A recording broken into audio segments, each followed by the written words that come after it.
Warning: tuning your vehicle can be a dangerous activity, and there is substantial risk involved. The dangers include, but are not limited to, permanently damaging your vehicle, injury or death to yourself or other people, damaging personal property due to paying attention to a laptop while driving. This video is intended for educational purposes only.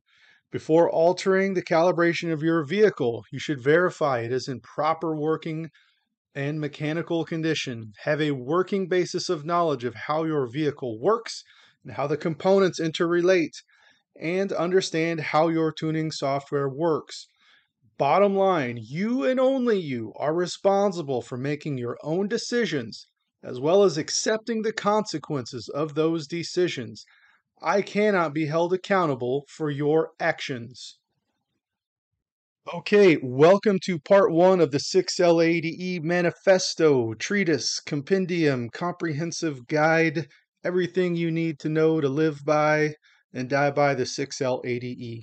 Well, maybe not all of that, but I hope to get most of that goal in here. So before we start, I want to talk about the first thing, the most important thing, I think, probably for this transmission. And to do that, I'm going to use an analogy.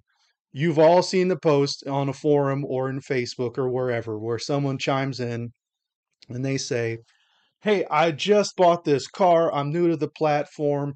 What do I need to do to go faster?"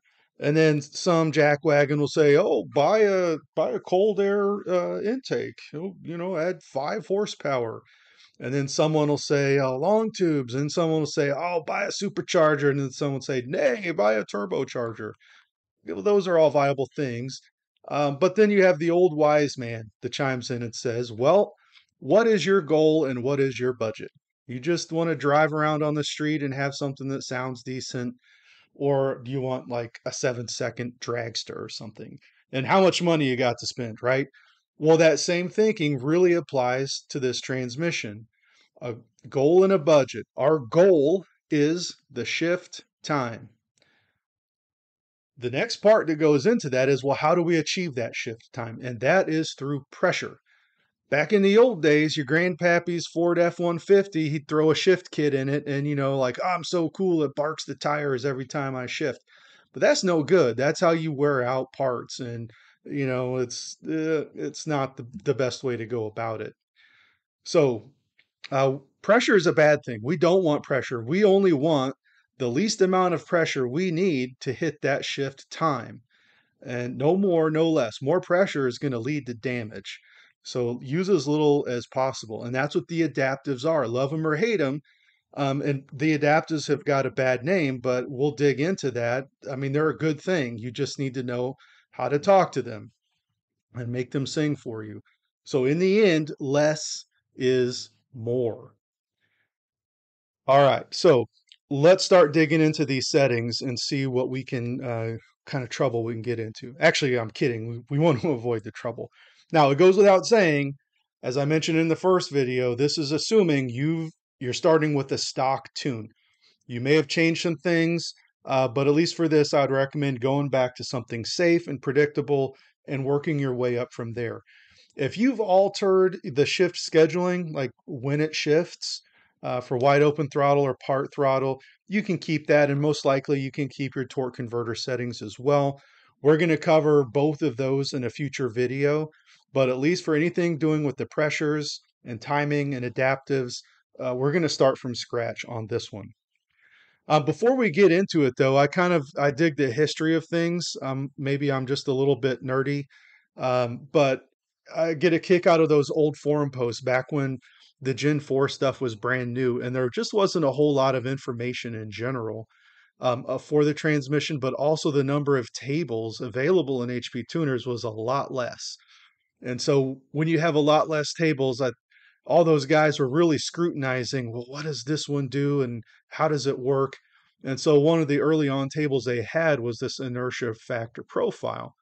Now, when you click on it, you can see it's 0 or 2 through 9, pretty basic numbers, right? And then when you read, we go back over here to the description, this calibration of the shift feel. but the data range is 16, 0 through 16. That's 5 bits of data. And they're like, well, I must be leaving something on the table. I'm only at 9 out of 16, but man, this thing goes to 16. Let's pump it up, right? And so maybe they did that and they interpolated the entire section. And now we should be really hitting these hard, firm, crisp shifts. But in the end, they found that that actually didn't happen. And so if you go to the shift timing and you look at the upshift here and you look at this transition time, you can see this is what it's referencing.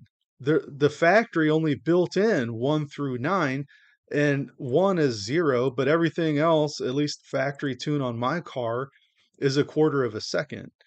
So changing this to 16 or doing anything in here really kind of does nothing. Now, these other tables, if you look at the final normal, it does have a few other things in here, but this isn't, groundbreaking type stuff. Yes, you can, if you wanted to, you can click in here and we could say, well, I want it to go to 16 and I want to interpolate it all the way down.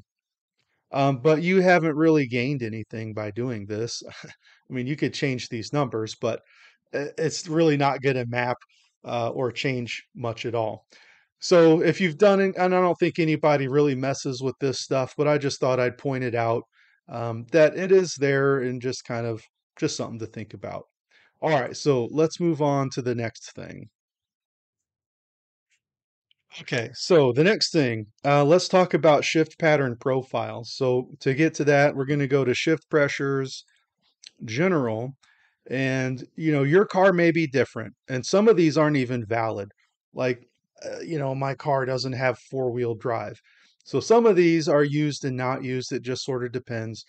If you go into the scanner and you add the PID, you can see as you go through drive to sport mode, tap up, tap down, or tow haul mode, trailer mode, whatever, you're going to see what pattern is in here. For me, I want consistency. I want my transmission always on kill, but I don't want to have different profiles. I always want it to be consistent and reliable no matter the situation. So if I toggle it back over here, you're going to see all of mine are set to pattern X. So that's the only thing I want to tune. I'm not saying you have to do it my way. If you do want to set up some different profiles, certainly you can, but just be cognizant that that is there. The other thing is the shift pattern mode or the pressure pattern mode. And there's, normal or special in here. And by the way, this is X, Y, and Z. So you potentially have 3 different profiles you can do. And you'll see where these play out later in the tune. But again, I want consistency. I always want it on kill and predictable. So when I flip this back over to mine, I'm just dealing with normal. There's no real difference between normal and special other than, it's profile 1, profile 2.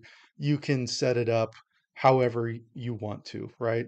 So, but for ease of me not having all kinds of different spaghetti settings here and there, I just set it this way to make my own personal life a little bit easier dealing with this stuff. Okay, now let's talk about the most important thing when dealing with this transmission and how it shifts. At least it's the most important thing in my opinion, because this kind of dictates everything. Everything is bowing down to this master of shift timing. So when we go to shift timing and we have upshift here, you can see these colors are changed just because I changed this to whatever 16, but ignore that for now. This is where we're looking at here. And you can see I've only changed gears 1 through 4. I'm not really worried about, shifting into 5th gear or 6th gear, 130 miles an hour and beyond. I really don't drive that fast. I mean, at the drag strip, my car is winding out at the top of 4th gear and it shifts into 5th gear after I cross the finish line. So I'm not concerned at all. For regular street driving and stuff, I fear more damage coming from altering this stuff for the higher gears. It's just not needed. All right, so when we look at this represents the stock shift timing here. Um, this section is your wide open throttle, and this is where I'm going to suggest that you need to change this. Everything that I've read says an acceptable fast speed that's safe for the 6L80E in stock form is 0.2 seconds. And that's what I have. A factory sealed 120,000 miles on this thing. It hums along just fine. There are no issues with this at all. So I want to play it safe. I'm not trying to rebuild the transmitter. I can't wait for the day when it finally does puke and then I can build it up, but I'm not trying to spend that money faster than I need to. So this is kind of the base where you're going to work from. And again, this is part of your trial and error. You can copy the way I do it if you want to. I would suggest not to. I would suggest working it up on, with your car, my heads and cam combo, my exhaust, my rear end ratio, my torque converter, my driving style, the weight of the car, all of that is going to come into play here. So do this for yours, kind of work this out. So 0.2 seconds. And then as we look down here, we can see it kind of raises up, and I don't really like that. So I kind of want to make it a flat line across here. Um, so we could maybe do something like this and interpolate it across and get a flat line. Now these other ones, also we probably need to adjust as well. I'll kind of show you the final shape that I settled on here. So you can see this is our high speed or our wide open throttle down here. And then these shift areas up here, this is going to be your normal like city driving, right? Like I kind of generally baby my car when I'm not racing. And so this area right here represents I'm in town. I'm not trying to be loud. Maybe I'm in a neighborhood. Maybe I'm downtown and it's echoing in buildings. I'm trying to be a responsible hot rodder and not turn people off or whatever. And, I just don't want to beat up my car unless I have to.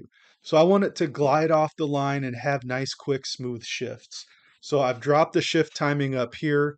And then as the RPMs wind out, I increase the shift time.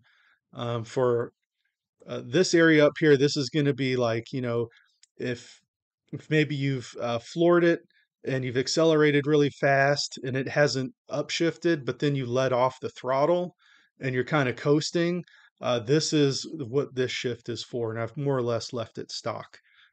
Now, the important thing here is you want fast shifts, but they should be smooth. You should not get that rowboat effect where during the shift it takes a long time and you kind of lurch forward a little bit, and then when the clutch drops, it pushes you back in the seat. You do not want that rocking motion. If you're getting that, that's a pretty good sign that you need to lower your shift time. We don't want that hard drop of the clutch, right? It should be smooth. This isn't the 80s. We're not dealing with the shift kit that's barking the tires. We have a modern computer controlled transmission that's capable of so much. We just kind of have to help it along. So again, these shift times are going to dictate everything else that happens in the transmission. All these other settings are going to try to make these shift times a reality. So alter the shift times, get them to where you want, where you don't have that rowboat effect. The only other thing, and remember, I said less is more. This is all I've changed. Now I did change special, but as you saw back in that other setting, I wasn't even using special. I'm all in the normal section right here. The only other thing, and maybe we can go back here. So stock, remember this was 9, right? I changed it to 16 earlier, but really this would be 2 through 9. On the factory form, this is just uh, uh, 25%. You notice it is in percent. And if you read this, we go over here, it's saying percent of desired shift time to transition from initial turbine acceleration to maximum turbine acceleration. Well, the turbine is the part of the torque converter that's connected to the input shaft of the transmission. So whatever our shift time is, if we go back over to here, so at wide open throttle, if we have 0.2 seconds for the shift, a quarter of that is going to be what, half a second? So in this case, it's saying a half a second of your shift time at wide open throttle, we're going to dedicate to getting that turbine to the right speed or acceleration. So the only thing I've changed is I've cut it down to 20%. Because again, at wide open throttle, we have more RPMs and more torque. That turbine should be able to spin up or spin down a lot faster to make that a reality. Also, one other thing I forgot to mention regarding the shift timing is for all of the tuning that we're doing, we're only dealing with the upshift. Anything related to downshift, we are going to leave factory form. There's really no benefits or gains to be had by having some super quick, firm downshift. That just represents too much of a risk that we don't need. And for what? There's no benefit. So leave the downshift stuff alone and only focus on the upshift. This is the no-no zone. Now, I said the shift timing is the most important thing, and we really didn't spend a whole lot of time on that. This will be a little bit of trial and error to bump these things around. Basically, you're going to want to make them as long as possible, but still smooth. So kind of maybe start out on the high side of things. So if we flip back over to stock, come here, and then, you're going to slowly start working your way down to get to something that you can live with and that feels all right to you. And then the pressures are going to support it. And this is where I feel like a lot of people get upside down on this. And what I mean by upside down is you hear the complaint so many times. I flashed a transmission, it ran great for a while, but the adaptives made the shifts go soft. Well, if your adaptives are kicking in and making your shift soft, then that's a symptom that you are upside down on your shift timing and your shift pressures. The pressures support the time. So if you don't have an aggressive time, meaning these numbers are too high, well, then guess what happened? If you command a high amount of pressure, it's going to say, whoa, whoa, I was able to hit this shift time easily. Maybe I can knock the pressure down a little bit. So if we're shifting at 200 kPa, well, maybe I can knock it down to 175 kPa. Oh, you know what? I still hit my shift time. Let me knock it down to 160 kPa and let's see if I can still hit the shift time. So it's going to keep lowering and lowering the pressure as long as it's hitting the shift time, because this is what you asked for. This is what you're after. You're not after a hard shift. You are after a quick shift. So again, the adapters are there to lower the pressure. Only use the minimum amount of pressure needed to support the shift without causing excess pressure or wear on any of the parts. So if the adapters are going soft, either you need to lower the pressure or you need to decrease these shift times. So if you start out on the opposite, which is I have a very aggressive shift time and not a lot of pressure, well, the first time you shift, the transmission's going to say, wait a second, um, he commanded 200 kPa and I still didn't hit that shift time. So I guess I need to increase pressure. Maybe I should go up to 225 kPa to hit that target. So if you undershoot the pressure, the adaptives will adapt up and that will prevent things from going soft on you. So let's talk about the pressures here. There are quite a few settings and they might be a little bit daunting. Um, so we're going to go through this and then I have a PowerPoint at the end that I'm going to kind of tie how all of these pressures trickle down from upstream to downstream. The first thing we have is this maximum pressure. So factory on my car was 758 kPa. And this kind of represents the maximum allowable. So you see a lot of times in this tune in the computer that you have a lot of settings, maybe some math or some calculations operate in the background, but then you have a table that says, hey, no matter what happens, whatever calculations go through in adders and modifiers and multipliers, at the end of the day, you cannot exceed this value. Maybe you can't go higher or you can't go lower. And in this case, it's saying no matter what happens, you're not going higher than 758 kPa. So for my tune, I just bumped it up a little bit to 900. That's not really a big change percentage wise. And I don't even know what the maximum is. I mean, You can command almost 4100 kPa. I don't think the stock transmission pump is ever going to hit that. What is the max? I have no clue. If you know, let me know. But 900 is nice and safe. Now, when we get to the PowerPoint that I'll show you at the end of this video, we're going to talk about these things right here. But for now, we're just going to kind of ignore them. So then that takes us to this line pressure. And you can see from the factory, the pressure actually drops off for some reason, the more RPMs that you build. And I'm not sure why that is the case. I would think, let's take a look. I'm going to go off script. Let's look at this. Actually, let's go back because I kind of messed with that one. Let's look at this stock one here. Yeah.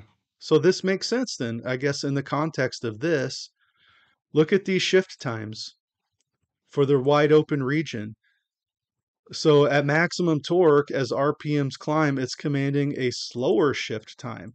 Interesting to see as RPMs raise, pressure drops off. Again, pressure supports the shift time. So if we're commanding a slower shift time, then guess what? We need less pressure to hit that. But this line pressure does not actually feed the direct shifting of what we're going to support. So for that, we need to take a look at something else. But before we go, we do need to, since this max pressure here is acting as a clamp onto here, you can see I've pumped mine up to 900 kPa. And so when we flip back over to mine, guess what? This is no longer, like if I left this at 758, this is going to put a halt to the fun here. And it's going to say, you can't, I'm sorry, I'm not going to allow you to hit 900 kPa. So make sure that these match, make sure that they agree, and that these things are simpatico. Okay, so let's talk about the next thing that's downstream and also super important with all of these pressures. Okay, so the next place that we have to look at is the base shift pressure. So if we're on shift pressures, we're going to pop over to upshift, and now we can start seeing some of this pattern business again. I'm only dealing with pattern X. I've ignored these. Who cares? I don't use them. So if we look at these, we can see some other interesting things in here. So if we go back to shift pressures general, now this is interesting to me because stock form, it says your max pressure is 758, but when we look in here, where the heck did these come from? And we look at max line pressure, 726. Well, I mean, I guess reverse is a little bit higher at 850 for some reason, but our forward gears, I mean, this is our 1-2 upshift right here, 1568. Where the heck did that come from? And we'll touch on this when I get to that PowerPoint in a little bit, but I believe it's coming from this max pressure B. B for base shift pressure. And so if we look at that, it's up to 1900 kPa. And if we read the description, it says, in some cases, this value may be calibrated as the actual line pressure after the regulator gain has been applied. So it is my assumption that this regulator gain is applied sometimes, depending on the running condition. I don't have any other tables, at least in my OS or that I've seen, that we can look into this regulator gain or set anything related to that. So this I've left alone. The only thing that I've changed from stock is just this off the line stuff, floating between stoplights or stop signs downtown or whatever. I just kind of want a little bit better shift to occur at the low RPMs. I'm not doing anything for the high torque, high speed, wide open type shifting. And this made, and I'm not going crazy. If you look up here at this line, 704 and 800, I've just carried that down to these other ones. So I'm not really asking it to do anything beyond stock that the stock GM engineers have said this is safe and allowable. And so if we look in here, well, I have done this for gears 1 through 5. Again, I left 6 alone Again, no need really to mess with that when you're shifting, at 100 and I don't know, 50 miles an hour or something like that. It's not like I go that fast anyway. So this is the base shift pressure. Um, and then from there, and by the way, before we move on, again, downshift is the no-no zone. No reason to touch any of this stuff at this time. Okay, so now let's go the next thing that's further downstream, and that is the adaptive section. Now, this is the part where it gives people so much grief. Now, before we get to the pressure, we're going to talk about these volumes here. So you can see we have a minimum volume and a maximum volume in this oncoming volume preset. These volumes are directly related to the physical and mechanical parts that are in the transmission. This has to do with timing of how long the computer expects it to fill a clutch solenoid before it activates. I don't know if this is milliliters or if this is some meaningless number. It's probably milliliters or cubic centimeters or something like that. Do not change these. If your transmission is factory stock, sealed, hasn't been rebuilt, or even if it has been rebuilt with factory parts, leave these alone. If you have an aftermarket build, like with thicker clutch plates in there, friction plates or the metal plates, then you do need to change these. All right, but if it's otherwise stock, leave them alone. And the thing that causes everybody grief is this 2-3, right? It's always some wonky number. Why are all of these 200s, but why and this one is 40? Clearly, this is a typo, but it is not. Leave this alone. Yours may not be 40, maybe it's 50 or 60, but leave it stock. This all has to do with the timing. During the shift, the transmission is going to pre-fill the oncoming clutch with fluid, and it needs to know about how much fluid is going to go in there before it can start thinking about activating that clutch. This goes into that timing. This is one thing that plays into the adaptive. So leave these alone. If you do have an aftermarket build, get these numbers from your builder. If you go to a reputable shop, ask them what to put in here. They are going to tell you. The next area is this oncoming pressure preset. Oh, and one more thing. As the clutch plates wear and they get thinner and thinner, that friction material wears off, the adaptives will take over for that. It's just like, when we have hydraulic lifters and those lifters take up lash in the valve line. As there's valve train wear and stuff like that, as heat and cooling come into effect and the length of the push rod changes or whatever, um, that hydraulic roller takes up that lash. Well, these volumes also adjust as those clutch plates wear. So no need to change these. Let the computer handle this. It knows what it's doing, I promise you. All right, the next area, this oncoming pressure preset. These are the things controlled by the adaptive pressure. So everything else that we talked about in this general, now I've lost it, shift pressures. Yeah, these pressures here, these are clamps, these are suggestions, these are just regulated. It's just kind of dumb pressure coming down the pipe, but it isn't really regulated or modified until we get into here. And you can see we have oncoming and we have offgoing. And these SPs, these are for the special. Remember when we set up wherever it was, oh man, somewhere in here where you had the pattern X and you had special and all that kind of stuff. Here it is. These specials right here. That's where it's coming from. So, and again, you can only see less is more. I've only changed 1 through 4, and that is it. These other specials are left over. I should roll them back to stock, but it's not critical. So when we look at this, these are pretty small, mundane little pressures comparatively of what we've been looking at with, 900 kPa and that 1568 number. It's my understanding that these two, and maybe let's talk about these real quick before we get to that. Oncoming, this is the gear you're shifting into. So this is saying 1 to 2. So this is the 1 to 2 upshift. So oncoming is this second gear clutch. and it's saying, hey, we need to figure out how much to pre-fill it. All right, now it's filled. Now we need to determine how much pressure to apply. And so this is our guide for the pressure. And this is a starting point. The adaptives are going to move these things up and down to adjust them to hit your target shift time.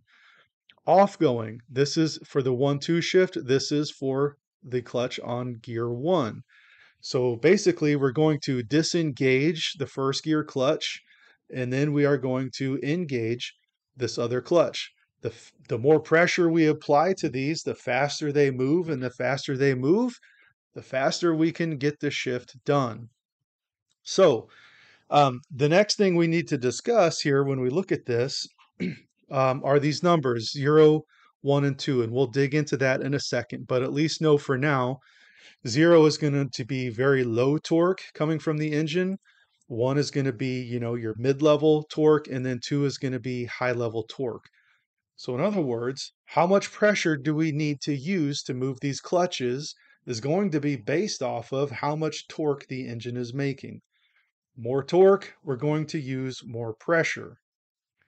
So if you get into a situation where you kind of get like a shift flare, and by flare, I mean the transmission shifts, the RPMs kind of jump up on the engine, but you don't shift yet. You're waiting, and then boom, the clutch engages and it kind of throws you back into the seat. Sometimes that can be caused by not enough pressure here. So if it's continuing to do that, in other words, you flash the tune and you've driven it for a week or a few weeks and it's just not getting any better, well, the adapters are at that point most likely done adapting. You need to move that shift time back down and start there.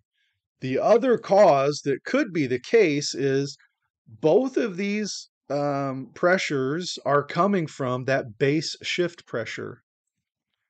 So in other words, so I'm saying these are lower, right? So these are splitting off. Again, my understanding of the physical architecture of this, we have this much pressure on tap, and this pressure feeds both of these clutches. So, one engages and one disengages. We're kind of splitting the difference right here. So we kind of need a little bit higher here to maintain this. So if you're like, well, I don't want to adjust the shift time, maybe I feel like it's too aggressive, you need to do your due diligence here on this investigation. And that is make sure that this has enough pressure to support this. Again, mine is stock. The only thing I've changed is these numbers. So from there, we need to go back upstream. And now we need to start looking at this max line pressure. Does this pressure support this table, which then supports these tables? So if we flip this over to mine, you can see, well, even though this says 900, we do have these other pressures over here, max pressure and max clutch. So this max pressure B, or B for the base shift pressure, should support this. And max clutch pressure, this is going to be in the case where the regulator is applied to support these guys. And maybe it's this one. Again, I'm a little fuzzy on some of this stuff. I'm still piecing it all together, but I think I have a fairly good understanding. So this says clutch, so I'm pretty sure this is supporting this in terms of the regulator. Either way, you need to track back upstream and make sure you have enough pressure on tap to allow these clutches to work. If you've looked at it and you're sure that it's good to go, then you need to start investigating about lowering that shift time. So when we look at this, you can see these are pretty low pressures. This is factory. On mine, I've just bumped them up a little bit. And this is the 1-2 shift. And at the end of this, when we get to the conclusion, I'll show you my oncoming pressures here. No big secret. They're not increased a lot, just increased enough. And this is adaptive. So it doesn't really matter what I put them at. The transmission should adapt up and down as needed to hit that shift time. All I'm doing by increasing this pressure is giving it a better starting point so it has to make less jumps in its learning, whether that's up or down. Now, let's dig a little bit more into this 0, 1, and 2 business. Okay, So let's talk a little bit more about the 0, 1, and 2 numbers here. Where do those come from? So if you go into shift pressures in general, you're going to see this discrete shift torque mode. Now, discrete shift torque mode is different, but I'm going to just show you this real quickly here. You can see we have these buttons. So we have a low mid threshold and we have a high mid threshold. And then you can also see these low, medium, and highs down here. Now, it's my understanding that these tables, we're not using discrete shift. Well, in this case, perhaps maybe we are if we look at this. And we'll dig into that in a second. But you need to see this breakdown of low, medium, and high. So it's basically saying for the 0 entry, our threshold may be 140 foot-pounds. But you can also look over here. We can kind of get an idea of the layout or breakdown. So 0 torque or negative torque, and then 221 foot-pounds, and then 443 foot-pounds. So there may be other breakpoints in here that we cannot see um, how these values are. So I can't tell you exactly, but when we look at the discrete torque, we can see that there is some type of delineation of a breakdown of what's low, medium, and high. So what is discrete shift torque? So let me kind of move these guys out of the way here and let's take a look. So this discrete shift torque, we have this enable thing right here. So this is just on or off. 1 is enabled and 0 is disabled. And so all this is saying is, if you recall, when we were looking at the shift pressures, not this one, in the adaptive section here, engine torque is kind of saying prevailing, like this is the torque is going to tell us how much pressure we need to use. But in some circumstances, like that 1-2 shift, it's it changes rapidly. It's such a low gear that RPMs climb. It's maybe kind of fluctuating a lot. It's not really reliable. So rather than taking an instantaneous torque reading or estimation, we'll say, listen, for ease of the transmission learning for their adaptives and all this crazy stuff, let's just cut through the static and the noise and let's just be vague and general here. So for everywhere that it's set to 1, it's going to say, well, all right, if I am um, below 140 foot-pounds, we are in the low zone. But if I'm above 140 and below 273, I'm in the middle zone. And then if I'm above 273, then I'm in the high zone. So for those instances, it's going to say, okay, well, we can look here, low, medium, and high. This is kind of how our breakpoints are going to work. So rather than interpolating the current torque and to determine the pressure to use, it's just going to say, just let's round up and round down and be done with it and not sweat the details. But everywhere else where it's turned off, where it's zeros, it's going to say, well, let's take our time on this. Let's estimate our current torque and let's interpolate as needed. And then, we'll translate that over into how much pressure that we need to use. So a while back, I did set mine. I can't remember the exact scenario. It's been a while. I turned it off for the 2-3 shift. I don't know that I really noticed any difference. My guess is I can probably re-enable it at this point and not notice a single lick of difference. But it is there, so if you ever feel like something's acting goofy, and you want to experiment, you can certainly do that. But just know anything that you enable over here, like if we wanted to enable the 1-3 upshift, we'll look over here, it's set to 0. So we probably want to raise that because otherwise it's going to say, oh, for the 1-1-3 shift, we will just automatically assume 0 torque or we'll round it down, right? So but we don't necessarily want to do that, right? We'd probably want to put it at maybe 150 or something. I don't know. And then you do that for all the patterns that you want to have that. And then we probably need to do the same thing up here. Well, what's our cutoff for the high area? Well, maybe we just do 250 or something like that, or 225, whatever. And so you can play with these to enable it to force it a more strict regimen of rounding up or rounding down to determine the pressure. And that should make it a little bit more stable, but maybe not. But that is definitely something that you can experiment with. Um, I just don't know for sure, these for all of these other ones that aren't using discrete torque, how it's determining what is 0, 1, and 2. What is the cutoff for those torque areas? That I do not know. All right, so let's break this down in some chronological order of all the things that happen before, during, and after the shift. And then let's talk about kind of how the pressure is all linked together and how it kind of goes downstream.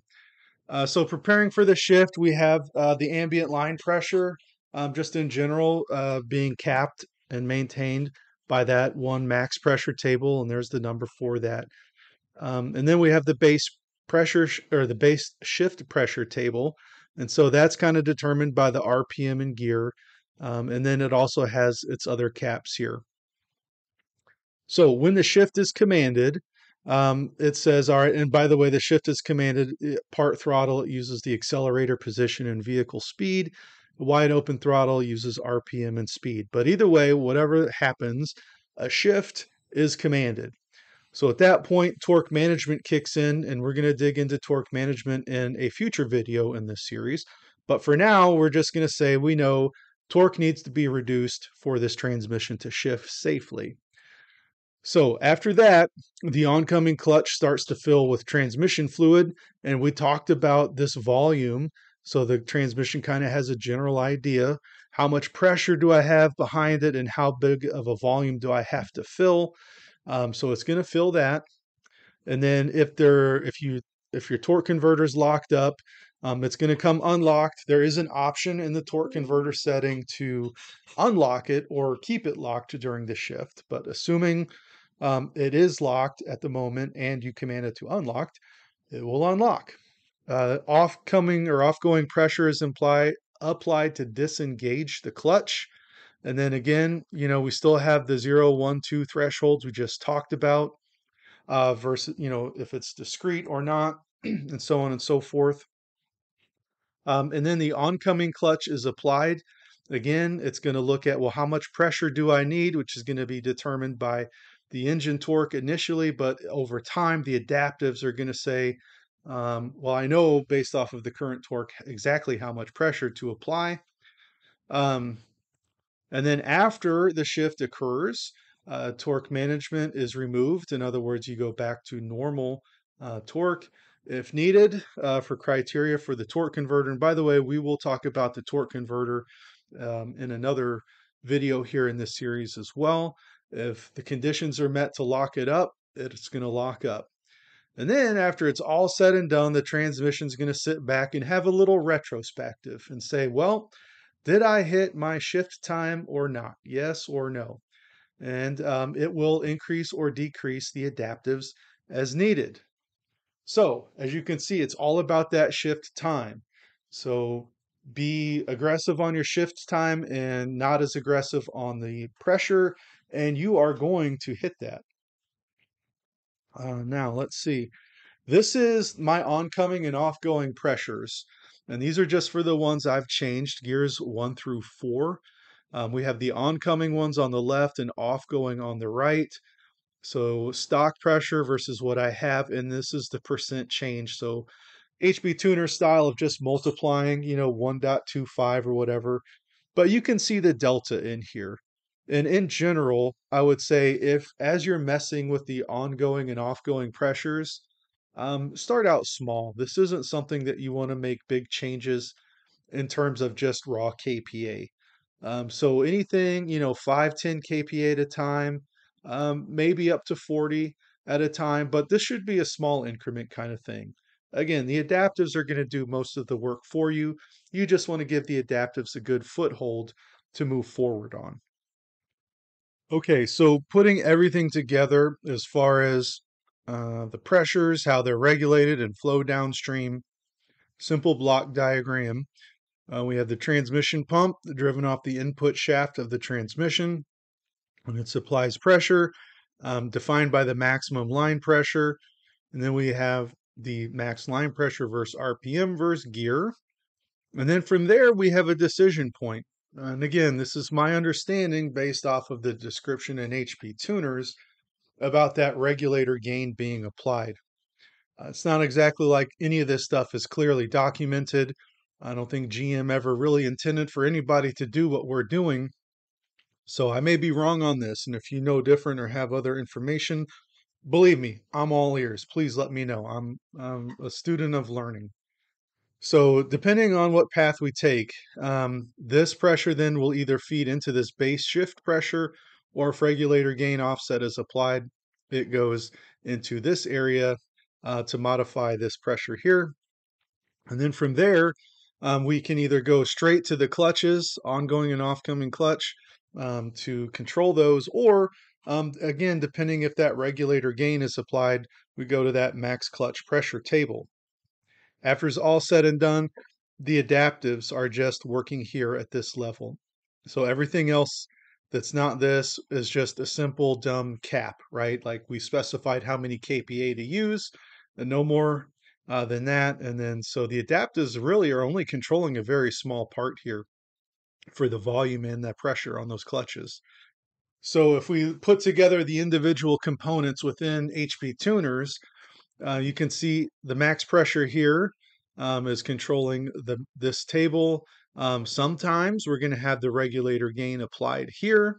And then again, as we go down, these are our clutches, right? We may have that regulator gain applied here or there.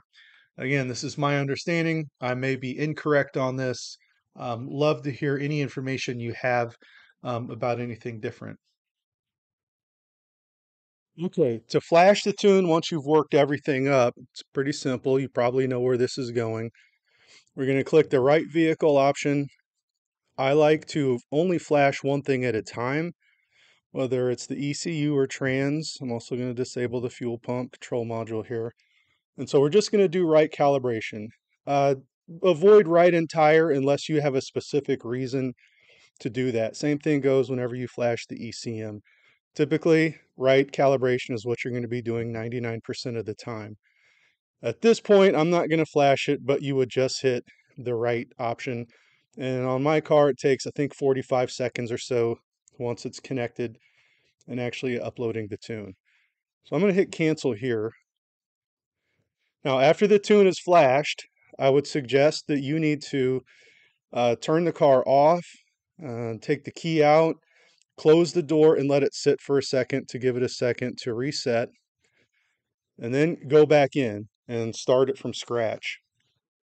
At this point, you need to go into the scanner and we got to reset the vehicle adaptives, word I'm hunting for. So you're just going to connect to the vehicle, and then you're going to click on this power icon here, vehicle controls and special functions, and you're going to go to the transmission. And in here, we have a trans adapt reset and trans adapt preset. You're going to want to hit both of those. If you have a stall converter, you cannot do a fast adapt reset, or I should say a fast learn. Either of these, avoid doing it. It's not going to really help. In order to make that work, you have to add the PID for the fast learn status inside of the scanner, start the car, start scanning, come in here to vehicle controls and do the fast adapt, and then the PID, I don't have it added, but it would show up over here, and in the value section it's going to tell you, okay, idle it, all right, hit the throttle and rev it up to however many RPMs or shift into a certain gear. And if you don't follow those instructions exactly, it will fail. A lot of cars, even on the factory transmission, engine, and torque converter, will still fail. But essentially, it's really dependent on having the factory torque converter. If you have a high stall, the computer, the transmission is trying to factor in the slippage rate of the stall converter itself, and it's cycling through the oncoming and offgoing clutches to figure out how much time and pressure is needed to hit that shift time. As soon as you have a high stall converter, it is unable to calculate and regulate any of that stuff. So don't do the fast stuff. Really, you're going to have to do the normal adapt, reset, and preset and just drive around. Now, the other thing is when you hit these buttons, and I'm not going to do it because I don't want to reset my adaptives, it may not look like anything is happening. But if you look down at your MVPI, I have an MVPI 2, so a 2 or 3. I've never used the original, but you should see the light turn from, I think it's blue or green, and it'll flash that like purple color, like the blue and the red together. And when you click it, watch that light, and you'll see that in fact data is being sent over the CAN bus to the computer. It kind of stinks there's no feedback when you click these, so you just look at that light. That'll tell you everything you know. So once you do that, turn the car off, open the door, close the door, cycle the ignition, all that kind of stuff. And then drive around and then just go easy on it for the first few miles. Let it hit those shifts and let those adaptives start taking over and getting the pressure to where it needs to be. So don't go full throttle right away, but vary the throttle and RPMs. Use tap up, tap down to delay the shift into a higher RPM. Give the transmission some data to work with so it can figure that stuff out. All right, so that wraps up this video. But I did want to do a quick recap here. We covered a ton of material, but I just want to hone in on the two major important things. We really did not change all that much. Remember, less is more. I was totally blown away at how well the transmission shifts with just very few changes. I used to think to make this thing shift required all kinds of magic, a million little settings and secret sauce down to the decimal places, just trying to eke every little bit out. But you don't need to do that. Look at this. All I did, uh, ignore the special. I changed the timing, the shift times on 1 through 4. I just pumped this up from 0.25 to 20% here. And then in pressures, whoops, we were there. I just pumped that up to 900, pumped up this clutch pressure here to 900 in these last two rows. And then in the adaptive section, I'll just increase the oncoming and offgoing pressures for 1 through 4. And that's basically it. It's unbelievable how much that makes a difference in the way this transmission shifts and feels. Now, this is like kind of half of the equation, so to speak, in terms of shift feel and crispness and quickness. We still have yet to talk about virtual torque and in general torque management as well. So we're going to get to that, I promise. But this is the lion's share of what you need to know. And when you look back at this and you think like, man, this is actually pretty safe. I have not changed a whole lot of stuff. I'm not increasing pressure through the roof. You should feel totally safe with this tune. So I hope you learned something today and got something out of this, and hope you enjoyed the ride. And I hope you stick around for the rest of the videos because we have so much more to cover. You have any questions, comments, whatever, fire it up in the chat. I'd love to hear from you. Anyway, happy tuning. Talk to you next time.